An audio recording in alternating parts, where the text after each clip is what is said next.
This is a most wonderful day of celebration.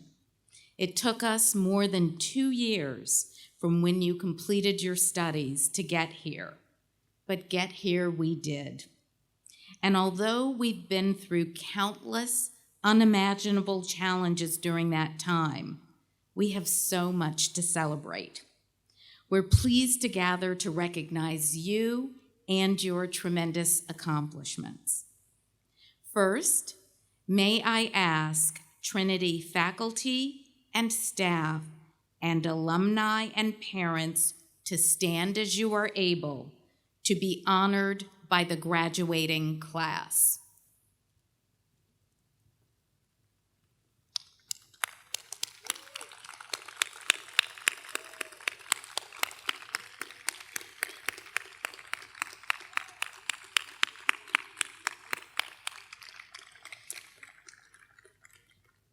Thank you. I realize it may have been a while since you've heard one of my speeches, but you may remember that I like to talk about books that I've read recently, and today is no exception. The Splendid and the Vile, a saga of Churchill, family, and defiance during the Blitz, written by New York Times bestseller Erik Larson, is a nonfiction work that offers a glimpse into the world of British Prime Minister Winston Churchill during what is known as the Blitz, the infamous World War II bombing campaign of the UK by Nazi Germany that was aimed to destroy British morale and to pressure a quick surrender. But that goal was not realized, despite the loss of more than 40,000 civilians and massive property damage. The British showed great resolve. They were resilient. Does that sound familiar? It should. In a chapter appropriately called Tea Time, Larson explains that the one universal balm for the trauma of war was tea. It was the thing that helped people cope. After all, tea is and has long been an integral part of British life, and drinking it was a defining act of normalcy amid the utterly abnormal bombing campaign. And taking a few moments every day at tea time to relax and converse with others was just the soothing balm the British people needed. It's important to note that Churchill was a complicated individual. While he definitely had his faults, as we know with respect to the treatment of people in India, he did know what was required to persevere through hard times. When a proposal to reduce the ration of tea arose during World War II, Churchill reportedly said that tea was more important than ammunition. Larson writes, tea acquired almost a magical importance in London life. Tea was comfort and history. Above all, it was English. As long as there was tea, there was England. I don't think it's much of a stretch to say that for British people, having their tea time and retaining that bit of normalcy strengthened their resolve. After reading this chapter, I, as a neuroscientist, wanted to know more about tea. How exactly does it affect the brain? And what are the neural networks involved? I did a little digging and found some research on tea's mood-altering magic. A little side note here for scientists. Common tea, Camellia sinensis, is full of antioxidants and is associated with lower levels of cortisol, the stress hormone. Tea also contains caffeine, which together with the C. sinensis improves mood and alertness. In other words, tea has the benefit of making you feel both calm and alert. But most studies acknowledge that it's not just the tea and that it has a calming and centering effect. It's the act of preparing and then drinking tea. The tea time itself, that may be as beneficial as any chemicals in the drink. It's hard, if not impossible, to separate the effects of tea's chemicals on the brain and the fact that at tea time you stop, relax, sit down, and if someone else is with you, you share a cup of tea. At tea time, you are both caring for yourself and offering care to your companion, in effect saying, I care about you and what happens to you. I want you to take a moment now to allow your minds to wander back to the spring semester of your last year at Trinity, back in March 2020, when COVID-19 knocked on the door and Trinity was forced to make the difficult decision, but necessary decision, to send our students home.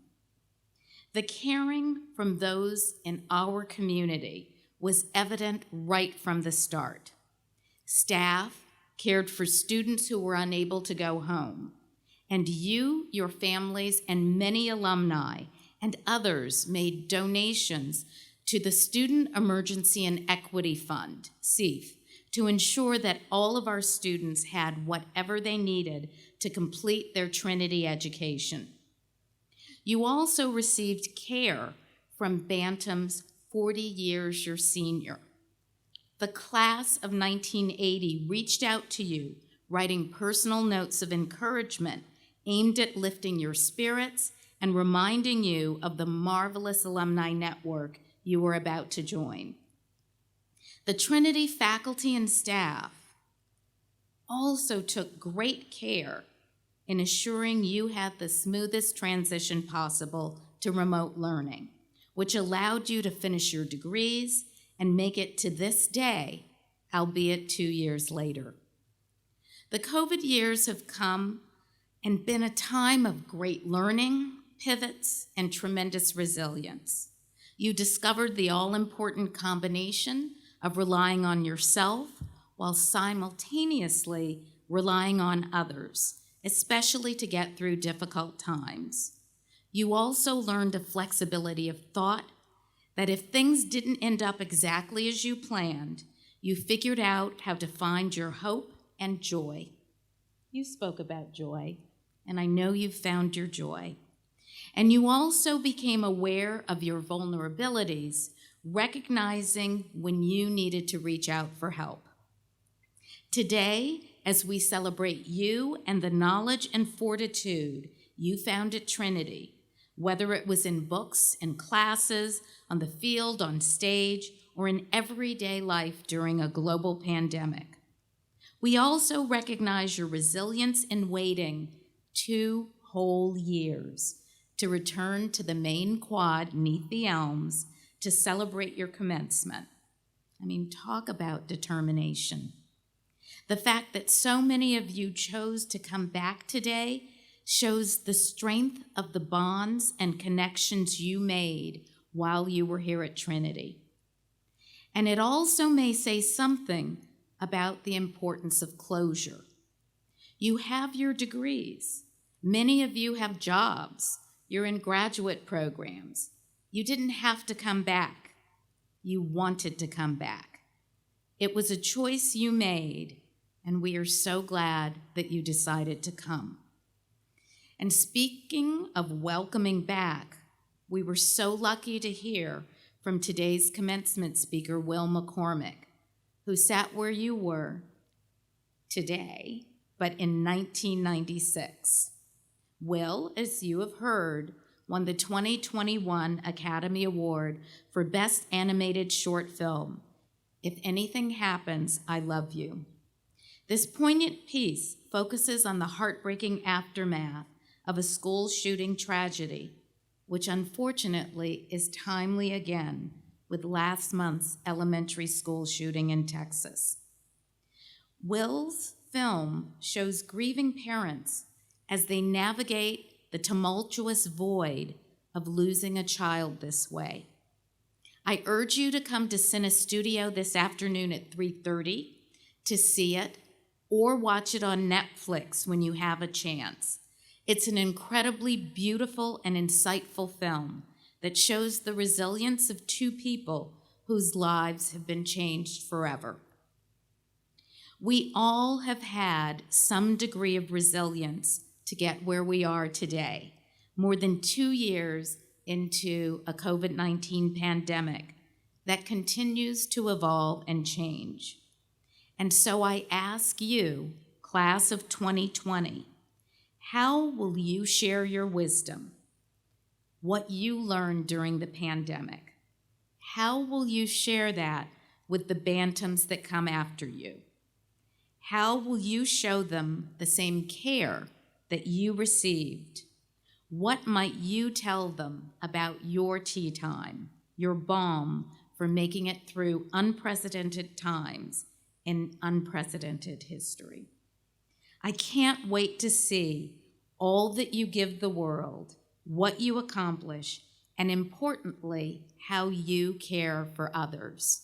You are my special class of 2020. Congratulations, and I can't believe how emotional it is to see you back on campus right now. Thank you for coming.